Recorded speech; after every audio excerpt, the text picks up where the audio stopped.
నమస్కారం. పరాభవనామ సంవత్సర ఉగాది శుభాకాంక్షలతో షడ్రుచుల రాశి ఫలాలు ప్రత్యేక కార్యక్రమానికి స్వాగతం.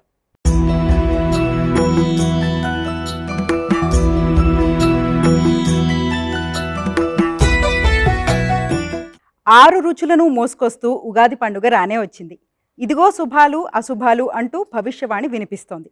అయితే షడ్రుచుల్లో తీపి చేదు ఉన్నట్టే మనకు శుభాలాభాలతో పాటు అశుభాలు దోషాలు కూడా ఉంటాయని జ్యోతిష్య శాస్త్రం హెచ్చరిస్తోంది. మరి ఈ నేపథ్యంలో ప్రతి ఒక్కరూ కూడా ఉగాది అనగానే వారి యొక్క ఫలాలు చూసుకోవాలి, రాశి ఫలాలు అని ఆసక్తిగా చూస్తూ ఉంటారు.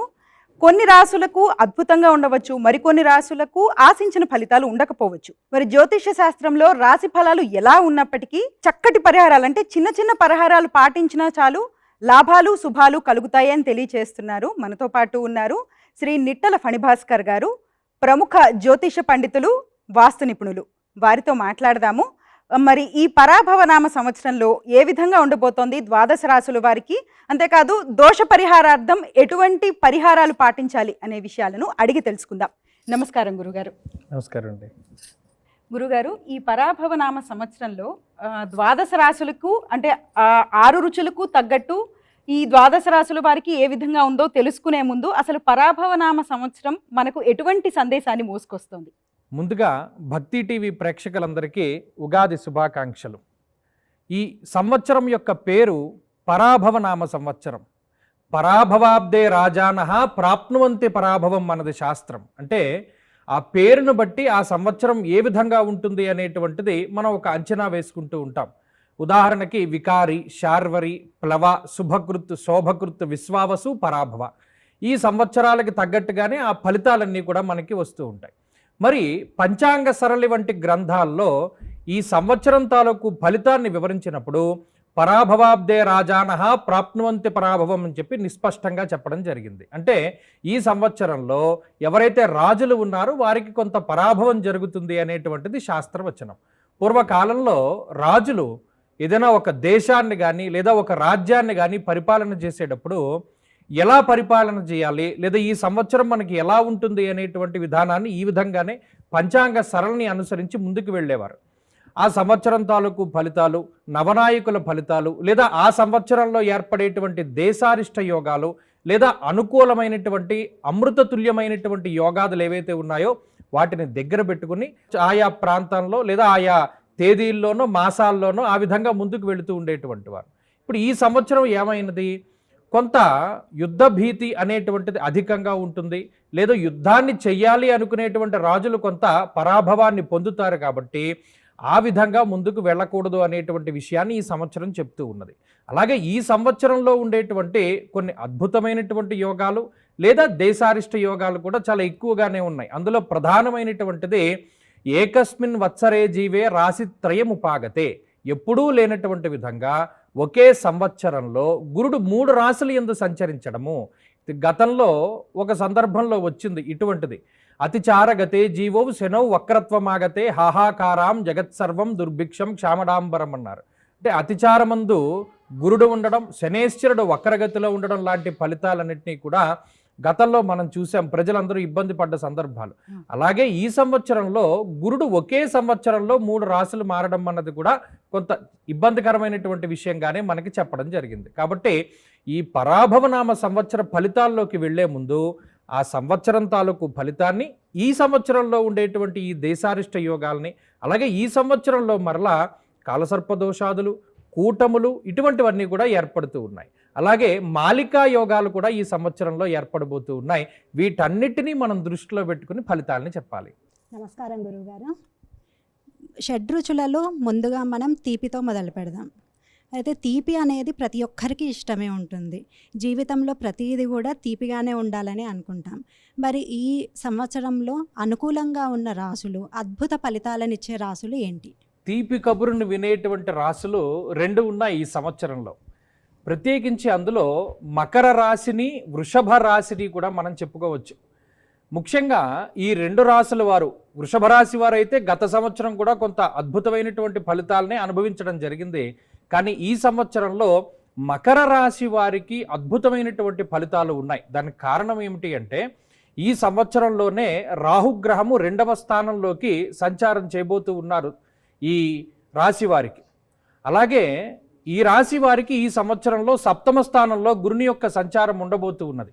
3య స్థానమందు శనేశ్వరుడు. అంటే ఈ సంవత్సరంలో దీర్ఘ సంచార గ్రహాలు 3 అనుకూలంగా ఉన్నటువంటి రాశుల్లో ప్రధానమైనటువంటిది, గతంలో చాలా సంవత్సరాల పాటు ఇబ్బంది పడ్డటువంటి రాశి మకర రాశి.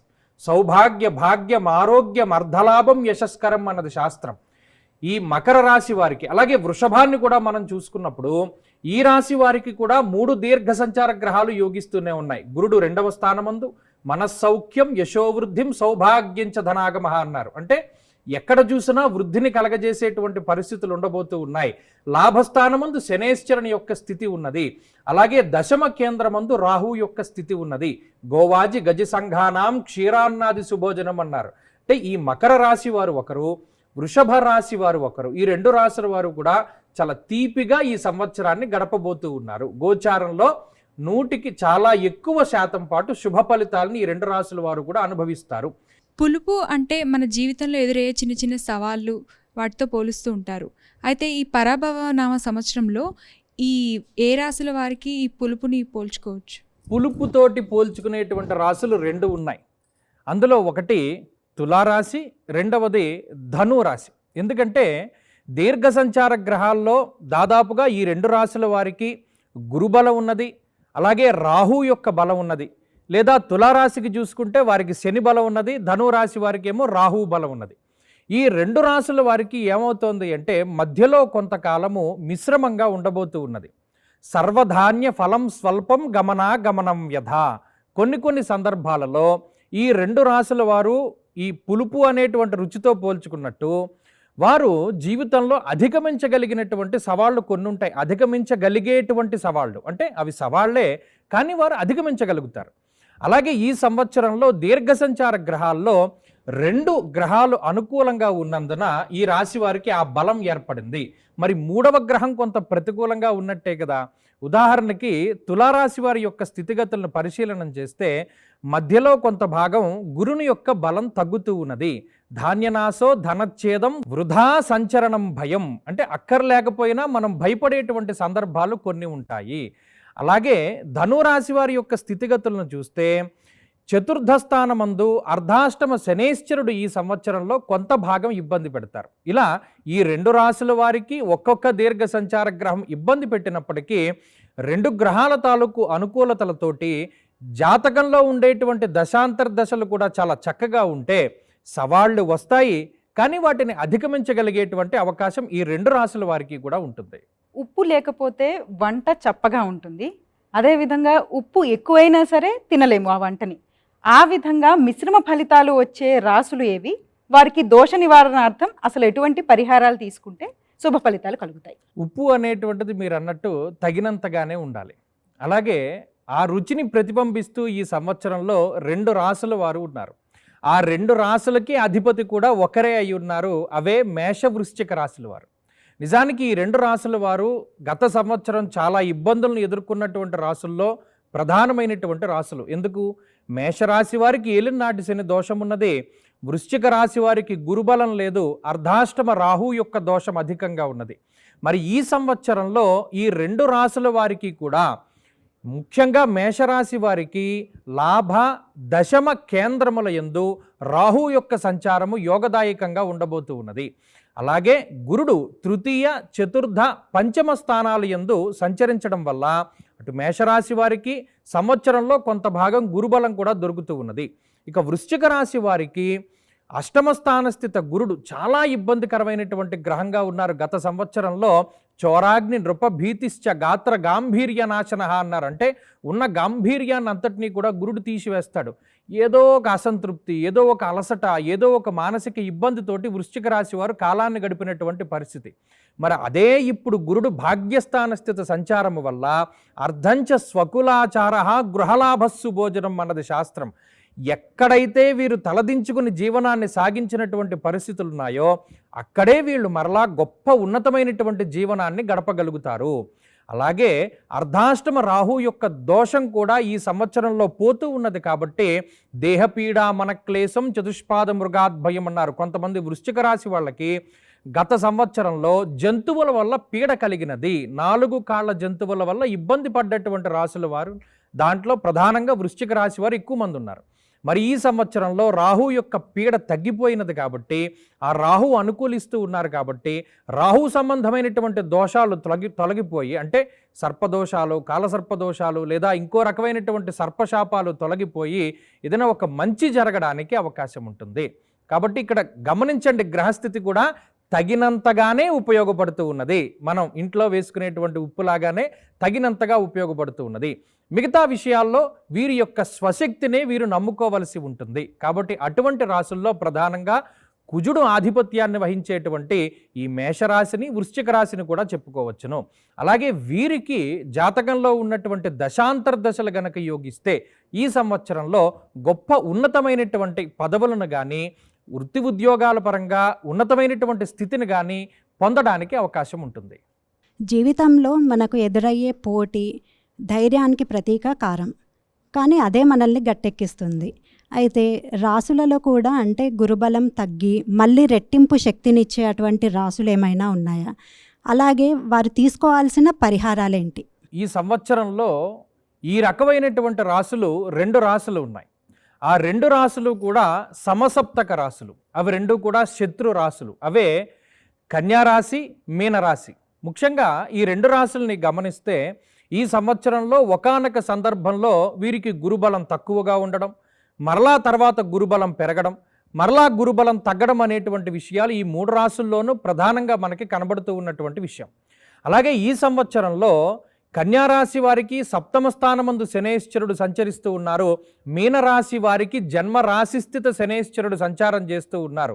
తేజో హానిర్మతిర్భ్రంశో మనఃపీడా భయంతదా రోగార్తిర్బంధువైరంచ వ్యసనం జన్మగేశనవ్ అన్నది శాస్త్రం. అక్కడ శనేశ్వరుని యొక్క స్థితి ఈ 2 రాసుల వారి మీద కూడా ఒకే రకమైనటువంటి ప్రభావాన్ని చూపెడుతూ ఉన్నది. ఎందుకంటే ఈ రాశికి శని దృష్టి ఉంటుంది, ఆ రాశికైతే మీనరాశిలోనే శని సంచారం జరుగుతూ ఉన్నది. అందువల్ల వీరు కొంత సవాళ్లను ఎదుర్కొనవలసి ఉంటుంది.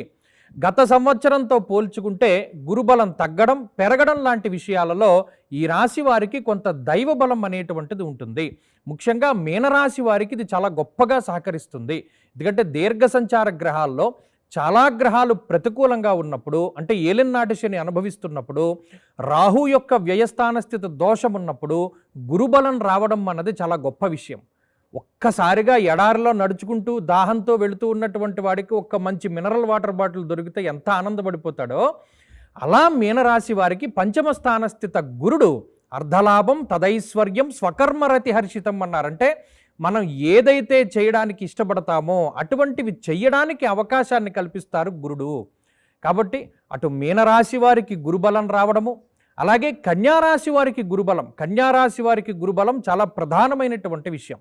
దేశాంతరవాసం చేస్తూ ఉన్నటువంటి వాళ్ళు, లేదా దేశం దాటి వెళ్ళాలి అనుకునేటువంటి వాళ్ళు, వివాహాది శుభకార్యక్రమాలు వాయిదా పడుతూ ఉన్నటువంటి వాళ్ళు, అలాగే గృహ సంబంధమైనటువంటి విషయాలు వాయిదా పడుతూ ఉన్నటువంటి కన్యారాశి వాళ్ళందరికీ కూడా ఈ గురుబలం ప్రధానమైనటువంటి విషయము.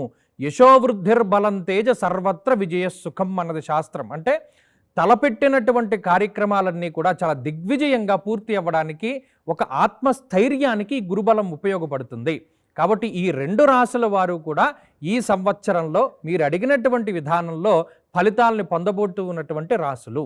వీరికి జాతకంలో ఉన్నటువంటి దశలు గనక యోగించేటట్టుగా ఉంటే అద్భుతమైనటువంటి ఫలితాలను వీరు ఈ సంవత్సరం పొందగలుగుతారు.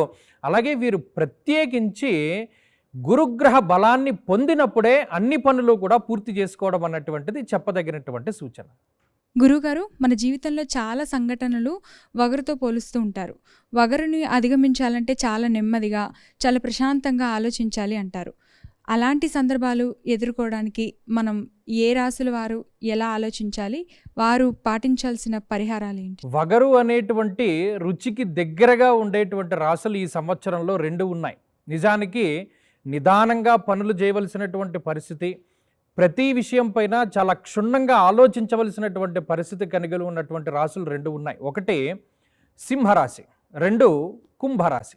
ఇవి రెండు కూడా సమసప్తక రాశులు, ఎదురెదురుగానే ఉంటాయి. ఈ రాశ్యాధిపతులు ఇద్దరు కూడా బద్ధశత్రువులు. అయితే ఈ సంవత్సరంలో ఏమవుతోంది, సింహరాశి వారికి అష్టమ స్థానస్థిత శనేశ్వరుడు, సప్తమ స్థానమందు రాహువు, అలాగే గురుబలం కొంత తక్కువగా ఉన్నది. అంటే దీర్ఘ సంచార గ్రహాలలో 3 గ్రహాలు కూడా కొంత బలహీనంగా ఉన్నటువంటి పరిస్థితి ఈ సంవత్సరంలో నెలకొని ఉన్నది. అలాగే ఈ సంవత్సరం చివరిలో రాహువు మారడం ద్వారా రాహువు యొక్క బలాన్ని పొందేటువంటి రాశి. అంటే సంవత్సరం ప్రారంభం దగ్గర నుండి ఉండేటువంటి ఫలితాలన్నీ కొంత నిదానంగా ఉన్నా రాహువు షష్ఠ స్థానంలోకి వచ్చిన తర్వాత, అంటే సంవత్సరం దాదాపుగా 3 వంతుల్లో 2 వంతులు పూర్తయిపోయిన తర్వాత చివరి భాగంలో రాహువు అనుకూలత వల్ల వీరి విజయాన్ని సాధిస్తారు.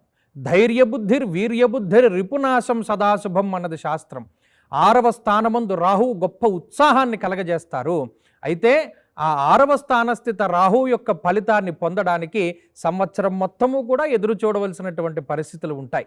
అలాగే కుంభరాశి వారి యొక్క పరిస్థితి కూడా అలాగే ఉంటుంది. కారణం గురుని యొక్క బలం తగ్గి ఉండడం, ఏలినాటి శని అది చివరి భాగంలో ఉండడం, రాహువు యొక్క స్థితి వ్యయస్థానంలో ఉండడం, ఈ 3 గ్రహాలు కూడా దాదాపుగా సంవత్సరం ప్రారంభం నుండి మధ్య దాటి చివరి వరకు కూడా అదే రకమైన పరిస్థితి ఉంటుంది. అంటే దాదాపుగా 2 వంతులు పూర్తయిపోయేంత వరకు కూడా కొంత ఇబ్బందికరమైన పరిస్థితులను ఎదుర్కొనవలసి ఉంటుంది. కానీ సంవత్సరం చివరి భాగంలో ఏమవుతుంది, గురుని యొక్క బలం పెరుగుతోంది. సప్తమ స్థానమందు గురుడు రాబోతూ ఉన్నారు. రాజదర్శనం ఆరోగ్యం గాంభీర్యం గాత్రపోషణం. మొట్టమొదటి నుండి మధ్య వరకు ఎంతైతే ఇబ్బందికర వాతావరణాన్ని అనుభవించారో చివరి భాగంలో అంతే గాంభీర్యాన్ని కూడా అనుభవిస్తారు. అంత గొప్ప ఫలితాన్ని, శుభ ఫలితాన్ని అనుభవిస్తారు. అలాగే లాభస్థానంలోకి రాహువు వెళుతూ ఉన్నారు కాబట్టి ఈ గురు రాహువుల యొక్క ఫలితాన్ని అందుకోవడానికి మాత్రం సంవత్సరం మొత్తము కూడా నిరీక్షించవలసినటువంటి పరిస్థితులు ఉంటాయి. కాబట్టి ఈ సింహరాశి వారు, కుంభరాశి వారు ఈ కొత్త సంవత్సరం ప్రారంభం దగ్గర నుండి మధ్య దాటి చివరికి వెళ్ళేటువంటి మార్గంలో మాత్రమే మంచి ఫలితాలని పొందుతారు. కాబట్టి ఈ సంవత్సరంలో దాదాపుగా 70% వరకు ఉన్నటువంటి సమయాన్ని వీరు వేచి చూడవలసి ఉంటుంది. చివరి 30% బలాన్ని పొందుతూ ఉన్నారు కాబట్టి అప్పటి వరకు కూడా కొంచెం ఆచితూచి నిర్ణయాలు తీసుకుంటూ ఉండడము, ఎక్కడా కూడా పొరపాటు చర్యలు చేయకుండా, ఎవరి యొక్క మాటని పట్టుకుని ముందుకు వెళ్లకుండా ఒక గురువుని నమ్ముకొని, ఎవరైతే మీ గురువుగా మీరు భావిస్తూ ఉన్నారో అటువంటి వాళ్ళ సలహాని తీసుకుని ముందుకు వెళ్ళాలి తప్పితే ఎట్టి పరిస్థితుల్లోనూ కూడా తొందరపడకూడదు. ఈ 2 రాశుల వాళ్ళు అది గుర్తుపెట్టుకోవాలి. గురుగారు అలానే చేదు నోటికి మొదట అస్సలు రుచించదు, కానీ అంటే ఆరోగ్యానికి ఔషధం కూడా చేదుగానే ఉంటుంది, అయినా సరే ఆరోగ్యానికి చాలా మంచిది. అలానే జీవితంలో కష్టాలు నష్టాలు అన్నీ కూడా వస్తుంటాయి, అవన్నీ మనకి పాఠాన్ని నేర్పించి వెళ్ళిపోతూ ఉంటాయి. అలాగే ఆ చేదు రుచి కూడా శని దోషంతో మనం పోల్చవచ్చా? చేదుని పంచే రాసులు, అంటే చేదు ఫలితాలను ఇచ్చే రాసులు ఏవి, వాటికి తెలియజేస్తారా గురుగారు? నిజానికి మీరు అన్నారు తినగా తినగా తినగ తినగ వేము తీయనుండు అన్నారు. అంటే తినగా తినగా చేదు కూడా మనకి తీయగానే అనిపిస్తుంది. మేము సాధారణంగా జాతకం చెప్పినప్పుడు ఏమంటే ఒక 3 నెలలు 6 నెలలు బాగోదండి, 6 నెలల తర్వాత అని ఆపుతాం అనుకోండి, వాళ్ళు అంటే అలవాటైపోతుందంటారా అంటాడు ఒక ఆయన. అలాగా కొన్ని కష్టాలని అనుభవిస్తూ ఉన్నటువంటి వాళ్ళు, అంటే సీక్వెన్స్ ఆఫ్ కష్టాలని అనుభవిస్తూ ఉండేటువంటి రాసుల వారు ఇక దానికి అలవాటు పడిపోయి, అబ్బాయి మనకి గతంతో పోల్చుకుంటే ఇది పెద్ద కష్టం కాదులే, ఆ కష్టమే పెద్దది, దాంతో పోల్చుకుంటే ఇది చిన్న కష్టమే అని అనుకుంటూ ఉంటారు. అంటే అనుభవిస్తూ ఉన్నటువంటి వాడు ఇక దానికి అలవాటు పడిపోతాడు. అలాగే ఇప్పుడున్నటువంటి ఈ సంవత్సరంలో ఇలా అనుభవించవలసినటువంటి రాశులు కూడా 2 రాశులు ఉన్నాయి. అందులో ప్రధానంగా మిథున రాశి వారు ఒకరు, కర్కాటక రాశి వారు ఒకరు. ఈ 2 రాశుల వారికి ఏమవుతుంది అంటే దీర్ఘ సంచార గ్రహాల బలం చాలా తక్కువగా ఉన్నది. అందులోనూ కొంత గ్రహ ప్రతికూలతల్ని ఎక్కువగా అనుభవించవలసినటువంటి పరిస్థితులు ఉన్నాయి. ఉదాహరణకి ఈ 2 రాశులు పక్కపక్క రాశులే. ఈ 2 రాశుల్లోనూ గురుడు జన్మరాశి స్థిత సంచారం చేస్తారు. ద్వాదశాష్టమ జన్మస్థ శన్యర్ కంగారక గురువు అన్నారు. అంటే జన్మరాశి యందు గురుడు సంచరిస్తూ ఉండేటువంటి కాలము కొంత ఇబ్బందికరంగా ఉంటుంది. ఏ విధంగా? రాజకోపో యశోహాని ఉద్యోగస్య విరోధకం. అంటే అప్పటి వరకు ఉద్యోగం చేస్తూ ఉన్నటువంటి వాడు, అబ్బాయి నేను ఈ ఉద్యోగం చేయను, మానేసి ఏదైనా వ్యాపారమైనా పెట్టుకుంటాను, మా ఊరు వెళ్ళిపోతాను, ఇటువంటి ఆలోచనలు వాళ్ళకి ఎక్కువగా కలుగుతూ ఉంటాయి. అంటే ఇక్కడ నాకు 60,000 జీతం వచ్చినా నాకు 10,000 ఊర్లో వస్తే చాలు నేను వెళ్ళిపోతానన్న ఆలోచనలు వచ్చి చేతిలో ఉన్న ఉద్యోగాలు మానేసి వెళ్ళిపోయేటువంటి వాళ్ళు కొంతమంది ఉంటారు. అంటే ఉదాహరణగా చెప్పుకుంటే ఇటువంటి ఆలోచనలు ఉద్యోగస్య విరోధకం. గురుడు ఉద్యోగాన్ని భంగం చేయడానికి ప్రయత్నం చేస్తారు. అలాగే ఈ రాసుల వారికి కంటక శని యొక్క స్థితి ఉన్నది. ఈ కంటక శనేశ్వరుడు ఏం చేస్తారు, ఆయన కూడా కర్మకారకుడు, కర్మస్థానమందు ఇబ్బందికరమైనటువంటి ఫలితాన్ని ఇస్తాడు. ఈ 2 రాసుల వారికి వృత్తి ఉద్యోగాదుల పరంగా ఈ సంవత్సరంలో కొన్ని ప్రతికూలతలు రాబోతూ ఉన్నాయి. అయితే వీరు అనుభవించగా కొంతకాలానికి ఏమవుతుంది అంటే వాటి నుండి బయటపడడానికి తగిన అవకాశాలు దొరుకుతాయి. మొదట ఇది చేదుగా ఉన్నా వెళ్ళగా కొంత వీళ్ళకి అనుభవంలోకి వచ్చే కొద్దీ పలానా పాఠం మనం దీని నుండి నేర్చుకున్నాము, లేదా పలానా వాళ్ళ యొక్క ప్రవృత్తి మనకి ఈ విధంగా తెలిసింది, మన ముందు ఒకలాగా లేదా మన పరిస్థితి బాగున్నప్పుడు ఒకలాగా బాగా లేనప్పుడు ఒకలాగా వీళ్ళు ఈ విధంగా ప్రవర్తిస్తున్నారు అనేటువంటి విధంగా, అంటే ఒక అనుభవపూర్వకమైనటువంటి జ్ఞానాన్ని వాళ్ళు పొందేటువంటి విధంగా ఆలోచన చేయగలుగుతారు. కాబట్టి ఈ చేదు అనేటువంటిది చాలా ముఖ్యమైనటువంటిదే. ఎందుకంటే మందు ఎప్పుడూ చేదుగానే ఉంటుంది, కానీ అది ఇచ్చేటువంటి ఫలితం చాలా గొప్పగా ఉంటుంది. అలాగే ఇప్పుడు చేదుని అనుభవించినా ఈ 2 రాశుల వారు వచ్చేటువంటి కాలంలో శుభ ఫలితాలని తప్పకుండా పొందగలుగుతారు. గురుగారు, ఈ నూతన సంవత్సరం మీరు సూచించదగిన సూచనలు ఏమైనా ఉన్నాయి, ప్రేక్షకులకు తెలియజేస్తారా? తప్పకుండానమ్మా. ఈ సంవత్సరంలో మనం ముందుగా చెప్పుకున్నాం, ఏకస్మిన్ వత్సరే జీవే రాశిత్రయం ఉపాగతే. ఒక సంవత్సరంలోనే గురుడు 3 రాశుల్లో సంచరిస్తూ ఉన్నప్పుడు అది కొంత ఇబ్బందిని కలగజేస్తుంది అని అనుకున్నాం. అందువల్ల ఈ పేరులోనే ఉన్నది పరాభవం అనేటువంటిది. ఈ రెండింటినీ మనం దృష్టిలో పెట్టుకుని ఈ సంవత్సరంలో ఉండేటువంటి మాలికా యోగాదులు, దేశారిష్ట యోగాదులు, లేదా కూటములు, పంచగ్రహ కూటములు, షడ్గ్రహ కూటములు, లేదా ఈ చతుర్గ్రహ కూటములు లాంటి విషయాలను దృష్టిలో పెట్టుకున్నప్పుడు ఏది గుడ్డిగా ఎవరిని అనుసరించవద్దు లేదా అనుకరించవద్దు అనేటువంటి విషయాల్ని మనం చెప్పడం చాలా మంచిది. ఎందుకంటే పక్కవాళ్ళు ఏదో చేశారు, మనం ఇది చెయ్యాలి అనేటువంటి దాన్ని మీరు పెట్టుకోకండి. ఎందుకంటే ఈ సంవత్సరంలో వస్తువుల యొక్క ధరలు లేదా ధాతువులు లేదా మరే ఇతరత్ర విలువైనటువంటి ఖనిజాలు, వీటి తాలూకు ధరలు హెచ్చు తగ్గులు చాలా విపరీతంగా ఉండబోతూ ఉన్నాయి. అలాగే ఈ సంవత్సరంలో ప్రజలు ఒకానొక సందర్భంలో భయాన్ని పొందుతారు, ఒకానొక సందర్భంలో ఆనందాన్ని పొందుతారు. మరీ ముఖ్యంగా పరిపాలించేటువంటి రాజుల్లో మిశ్రమమైనటువంటి భావాలు వ్యక్తమవుతూ ఉంటాయి. మరీ ముఖ్యంగా ఈ సంవత్సరం ఎక్కడైతే మనకి ఈ పుష్కరాలు ఇటువంటివి జరుగుతూ ఉంటాయో అటువంటి వాటిల్లో ఏదైనా ఇబ్బందికరమైనటువంటి పరిస్థితులు రావడానికి అవకాశం ఉంటుంది. అలాగే ఈ సంవత్సరంలో గురుడు సింహరాశి యందు సంచరించేటువంటి కాలమందు సింహస్థ గురుదోషము అన్నారు. అంటే గురుడు సింహరాశిలో సంక్రమిస్తూ ఉన్నటువంటి కాలంలో ఏ విధమైనటువంటి శుభ కార్యక్రమాలు కూడా గోదావరి తీర ప్రాంత ప్రజలెవరూ కూడా చెయ్యరు. ఇటువంటి విషయాలన్నింటినీ కూడా మనం దృష్టిలో పెట్టుకోవాలి. అలాగే ఈ సంవత్సరంలో ప్రముఖంగా ఏ విధమైనటువంటి గ్రహణాలు లేవు. గ్రహణాలేవి లేకపోవడం వల్ల, అవి మనకి కనబడకపోవడం వల్ల ఏ విధమైనటువంటి గ్రహణ నియమాలని కూడా మనం పాటించనవసరం లేదు. ముఖ్యంగా భయాన్ని తగ్గించుకోవాలి. ప్రజలందరూ కూడా ఈ సంవత్సరంలో మానసికంగా ఆరోగ్యంగా ఉండడానికి ప్రయత్నం చేయాలి. మనం శారీరకంగా ఆరోగ్యంగా ఉంటున్నాం కానీ మానసికంగా ఆరోగ్యంగా ఉండడం లేదు. ఆ మానసిక ఆరోగ్యాన్ని పెంపొందించుకోవడానికి మీకు నచ్చినటువంటి పనిని ఆమోదయోగ్యమైనటువంటి విధానంలో చేస్తూ ముందుకు వెళ్ళాలి. మరీ ముఖ్యంగా ఈ సంవత్సరంలో ప్రజలకి ప్రకృతి పట్ల ప్రేమ అధికమవుతుంది. ఎందుకంటే గురుడు కర్కాటక రాశి యందు సంచరిస్తూ ఉన్నారు కాబట్టి ప్రకృతి ప్రేమికులుగా ప్రజలు ఎక్కువగా ఉంటారు. అంటే ఎక్కువ మంది మొక్కలను నాటుతూ ఉంటారు, లేదా మొక్కలకు సంబంధించినటువంటి సంరక్షణ చేస్తూ ఉంటారు, జంతువుల పట్ల దయతో ఉంటారు. కాబట్టి ఈ సంవత్సరంలో ఇవన్నీ జరుగుతాయి. కాబట్టి మీరు మానసికంగా ప్రశాంతంగా ఉండగలిగితే ఈ సంవత్సరంలో చక్కటి విజయాల్ని అందుకోగలుగుతారు.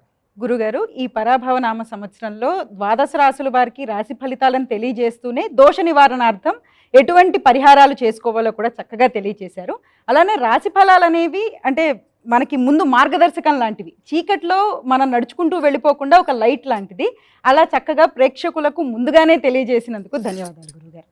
వీక్షించారు కదా, ఈ పరాభవనామ సంవత్సరంలో ద్వాదశ రాశుల వారికి ఏ విధంగా ఉండబోతోంది, దోష పరిహారార్థం అసలు ఎటువంటి పరిహారాలు పాటించాలి. మరి గురువుగారు తెలియచేసినట్టు పరిహారాలు పాటించినట్టయితే చక్కటి శుభాలు పొందుతారు. అలాగే మీరు ఎటువంటి కార్యాలు కానీ మొదలుపెట్టినా సరే ఈ సంవత్సరం చక్కగా అన్నీ కూడా విజయం సాధించాలి అని కోరుకుంటూ మరొక్కసారి పరాభవనామ సంవత్సర ఉగాది శుభాకాంక్షలతో ఇది ఈనాటి మన ప్రత్యేక కార్యక్రమం. మరో కార్యక్రమంతో మళ్ళీ కలుసుకుందాం. అంతవరకు సెలవు. నమస్కారం.